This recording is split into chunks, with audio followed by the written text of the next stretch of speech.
Hey guys, I am back and today is a Free for All Friday video.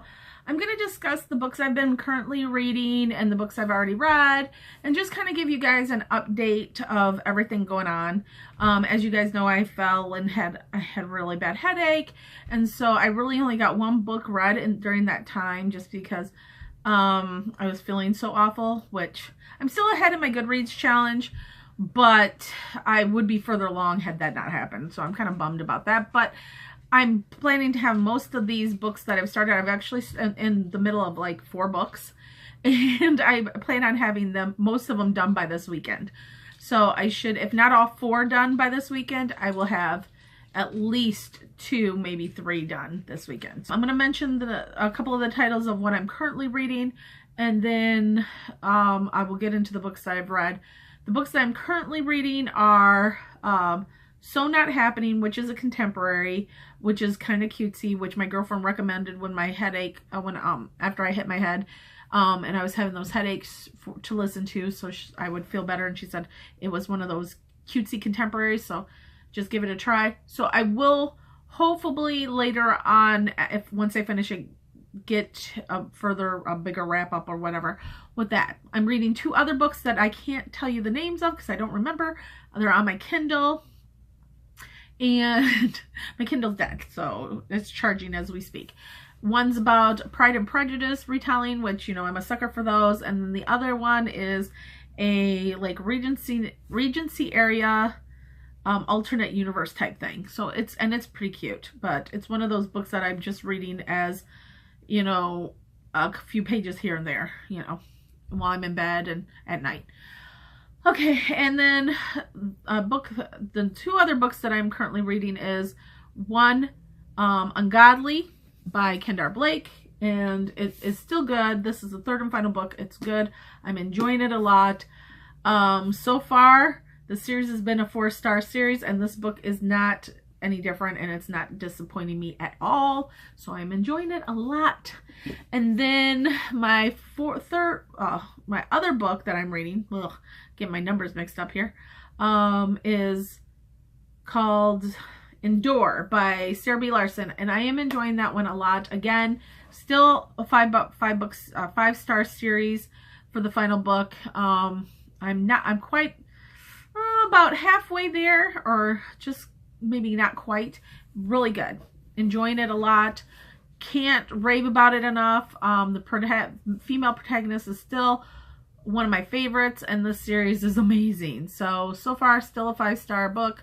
Unless the authors do something to mess me up, I think those will be my ratings for the books regardless, because they're really good.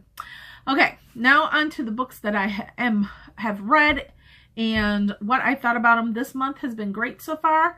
I have had nothing under 3 stars that I've read. And truthfully, the only 3 is 3.5 star for, you know, not quite 4-star review is the contemporary I'm reading currently. So everything else has been 4 stars or better. So I'm doing good. So first off, Ever the Brave. This is a wrap up.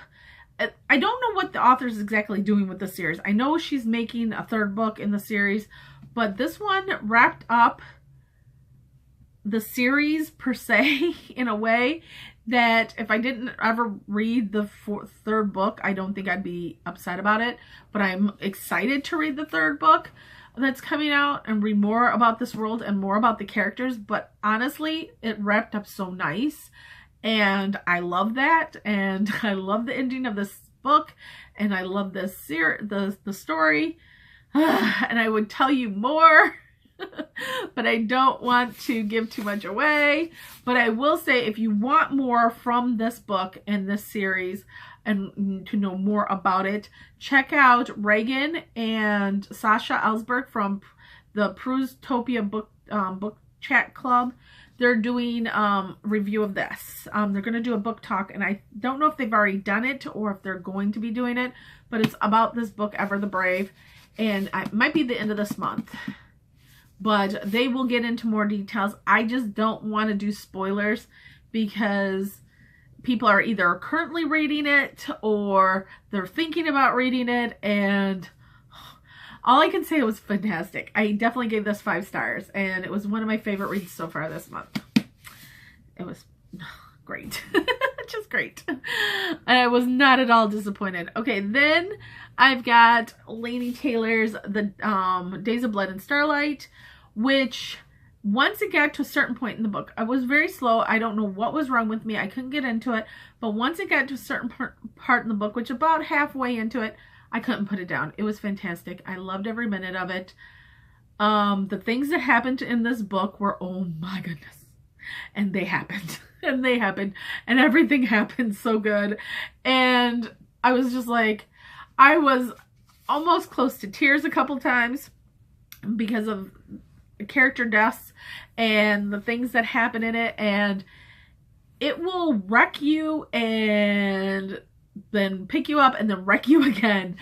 I loved it. It was fantastic, and all my complaining and moaning and groaning from the beginning was gone. So I have to say, definitely not 5 stars just because of the beginning, but 4 stars for sure. So I loved it. It was very enjoyable once I got to that a certain point, and like I said, the beginning could have been just me. Other people, from what I heard, didn't have that problem.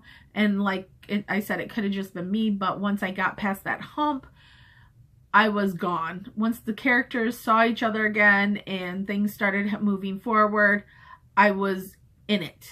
I was present. The blinders were there, and boom, I just was full steam ahead then. And I don't regret it. I'm glad I hung in there. So it pays sometimes to keep going even though you're not sure, and not to DNF, because this is the one book I know that I'm glad I did not DNF. All right. I hung in there and I was rewarded. All right. Then I read Glimmerglass by Jenny Black. And this is a great book for a first in a series. No, I'm not going to say it's not without its flaws, but I enjoyed this a lot. The girl in this book, she finally gets fed up with her mother's alcoholism, and she goes to find her father, and her father's he's higher up in the fairy court, and she doesn't know her powers, but her father, once he realizes who she is, there's people, family included, that want to use her as a political pawn, either against him, for him. There's all kinds of intrigue going on, political intrigue and stuff like that. And this poor girl's stuck in the middle, and she doesn't even know it in the beginning. All she knows is she can't get to her father. These people are kidnapping her. The things that happen in this book, oh my goodness. It's darker. It's definitely a darker YA book, but not so dark that you can't enjoy it, or so dark that it creeps you out or anything like that. But it definitely has darker themes with her being kidnapped, and people trying to use her to get at her father or for their own ambitions. So I enjoyed this a lot. This has got 4 stars, and only because it's the first in a series, and there was a few things I probably would have done differently, but overall I enjoyed this book a lot. Okay, next I did Rebel, which is the sequel to Reboot. This was fantastic. Definitely a 4-star read for me. This ended well. The rebellion was great. The way the characters all